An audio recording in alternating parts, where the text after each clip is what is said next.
Você já reparou como a gente faz perguntas o tempo todo em conversas no dia a dia? Para desenvolver qualquer tipo de diálogo, a gente faz e escuta diversas perguntas. Mas como montar perguntas em inglês? Como formar essas frases? Quer saber? Fica comigo!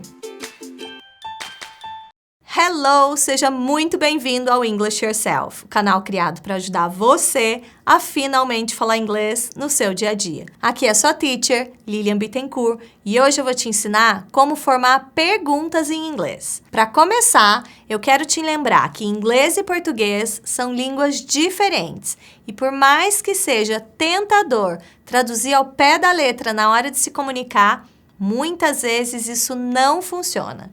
E esse é o caso na hora de formar perguntas. Em português, por exemplo, a gente só muda a entonação da frase na fala e pronto, virou pergunta. Olha só, está chovendo? Frase afirmativa. Está chovendo? Pergunta. Viu só? A estrutura da frase não mudou, só acrescentou o ponto de interrogação na escrita e a entonação. E simples assim, virou uma pergunta. That's true. Mas em inglês não funciona assim. Na afirmativa, it is raining. Está chovendo. It is raining. Mas na hora de formar uma pergunta, a gente tem que usar o verbo to be, que funciona como verbo auxiliar, antes do sujeito. É bem simples também. Olha só. Is it raining? Está chovendo? Is it raining? Legal, né? Vamos ver mais um exemplo. Are you tired? Você está cansado? Are you tired? Viu como eu usei o verbo to be antes do sujeito para fazer a pergunta? Então, atenção! A regra máxima é use o verbo auxiliar antes do sujeito para formar perguntas em inglês, ok? Verbo auxiliar, teacher? Mas o que é verbo auxiliar? Calma, fica tranquilo. Você ainda vai aprender todos eles ao longo dos seus estudos. Mas verbos auxiliares, como o próprio nome diz, ajudam, auxiliam na formação de frases em inglês. E existem vários deles, mas hoje eu vou focar somente no verbo to be, no do e no does, que são auxiliares do presente, e no did, que é o auxiliar do passado simples, ok? Então, vamos lá! Como eu falei, no presente a gente tem dois auxiliares, o do e o does. O do a gente usa com I, you, we e they. Guarda isso, ok? E o does a gente usa com he, she e it. Então, vamos pensar em algumas perguntas. Você gosta de inglês? Se a gente fosse traduzir ao pé da letra, ficaria You like English? Mas a gente precisa usar o auxiliar para formar perguntas, lembra? Então, a pergunta gramaticalmente correta é Do you like English? Você gosta de inglês?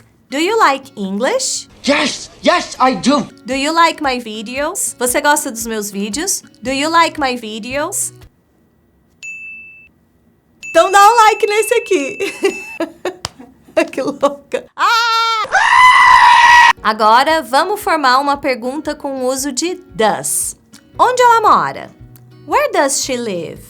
Where does she live? Viu só? É só colocar o auxiliar antes do sujeito. Where, onde, does, auxiliar, she, ela, live, mora. Então, basta você se acostumar com esse jeitão de fazer perguntas e pronto. Você vai ficar craque e sair fazendo um monte de perguntas por aí. Agora, vamos ver uma pergunta no passado? Bora usar o auxiliar did. Did. Você foi à festa? Did you go to the party? Did you go to the party? E olha que fácil! No passado a gente usa o did com todos os sujeitos. I, you, he, she, it, we, they. Por exemplo, ela foi com você? Did she go with you? Did she go with you? Então, a ordem das palavras é essa. Question word, aquelas palavrinhas usadas em perguntas. Who, what, where, etc. Eu fiz até um vídeo sobre elas, hein? Mais verbo auxiliar, mais sujeito, mais o resto da frase. Ok? Anota isso aí. Essa é a regra para se formar perguntas gramaticalmente corretas.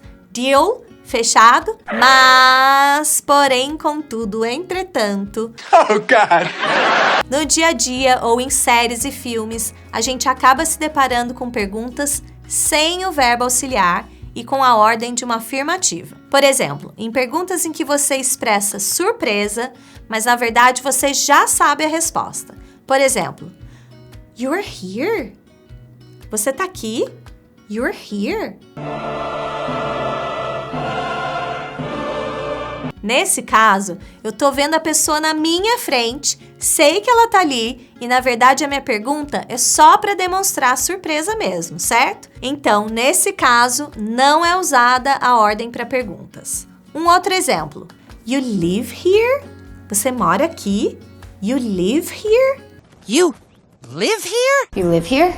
É mais uma pergunta em que eu expressei surpresa. E tem mais. Antes que você, que assiste muitas séries, filmes, ouve música, pergunte, no dia a dia é comum ver os nativos conversarem com muita naturalidade e sem o uso do verbo auxiliar em perguntas em geral. Mas aí tem toda uma questão de entonação e tudo mais, então eu não aconselho que você faça isso nesse momento de aprendizado inicial, ok? Foco na forma correta de fazer perguntas em inglês e bora estudar! Did you like this video? Então dá aquele like e compartilha. See you!